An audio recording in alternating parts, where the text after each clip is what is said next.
posedat și va fi lovitură liberă pentru Șerif. Steve Rubanguca, cel care a faultat. Prima lovitură liberă pentru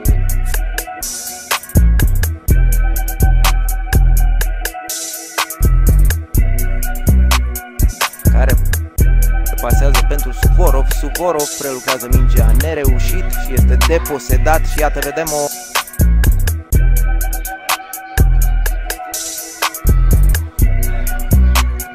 trecere destul. Rubanguca scapă ușor de Alexandru Suvorov. Minge aruncată în față. Cu coș intervine Rubanguca. Toace acesta în adversar, urcă Rubanguca, trebuie să paseze. Marcatorul singurului gol. Pasă elegantă cu călcâiul, acum Rubanguca. Ruandezul la Ribe. Sfinții acum încearcă să organizeze un atac, însă foarte bine se opune acolo Rubanguca. Rubanguca pasează luptor al Zimbrului pe poziția lui Burghiu. Rubanguca pasează lui Macri, area lui Borș. Și Rubanguca este primul la balon. Rubanguca pornește pe contraatac, îl vede foarte bine pe... În sistemul cu 3 fundași centrale pus în aplicare de Lilian Popescu, fundașii au rolul de a...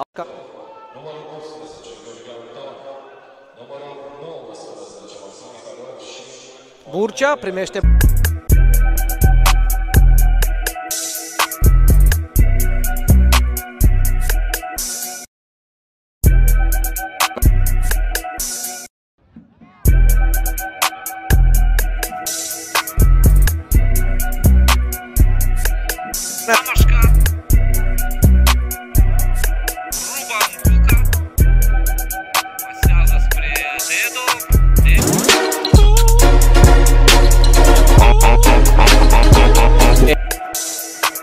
L-a dublat însă Caranicas. Rubanguca, aici o posibilitate de contraatac pentru Zimbru. Urcă Zoțara din prima spre Iacovlev.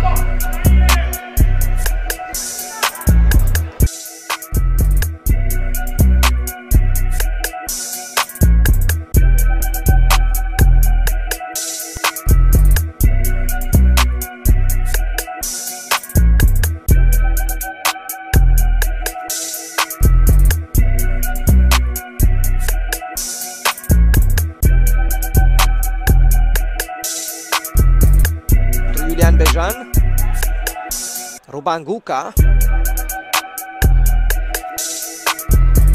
Alexandru Misareș pentru Steve Rubanguca, centrare și încă o dată se opune Vadim Cravcescu.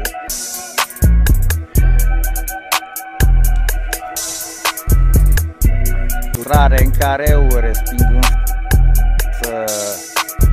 și de pe linie a respins Ion Borș. Rubanguca trece de Suvorov, nu are continuare. Foarte bine scoate acesta către Rubanguca. Acesta însă este lent, nu știe cum să-i paseze Camp.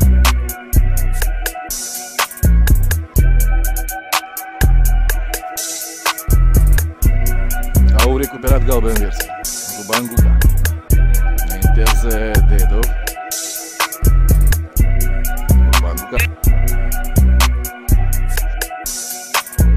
în atac, însă Petro încearcă și reușește să stopeze acest atac. Cristian Ursu, Abu Atara în piruetă, deposedat de Rubanguca, care îi pasează. Deposedat de Rubanguca. Bună pasă către Kailai Jolu. Deposedat acesta foarte bine. Iarăși Rubanguca. Intrat în teren cu numărul 28 în locul lui Yama. Alexio Forteș, numărul 23, și Iulian Bejan, de asemenea. Greu găsește pe post Târnic, acesta mai departe la Esel Țurcan. Esel Țurcan a absentat o perioadă foarte bună de timp, dacă nu greșesc s-a accidentat. Din nou Vitus pentru Gânsari. Ruban Guca, bun la deposedare la Oancea, iar Gânsame poate declanșa contraatacul. Mai sunt încă aproximativ 25 de secunde. Radu Gânsari încercă să treacă de Ruban Guca.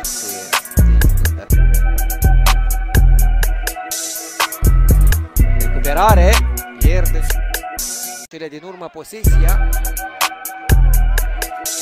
Vladimir Ambros, FC Florești, Tudor Butucel și Maxim Potârniche au marcat pentru Petrocub. Pleșco și Bilinski au egalat. Disputa mâine de la ora 20 între Milsami Orhei.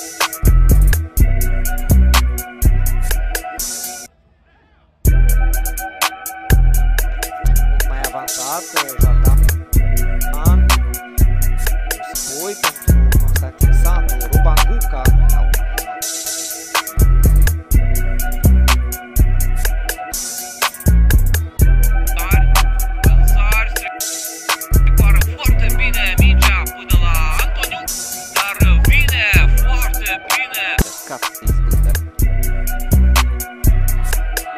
Recuperare. Programate 2 meciuri care se vor desfășura mâine.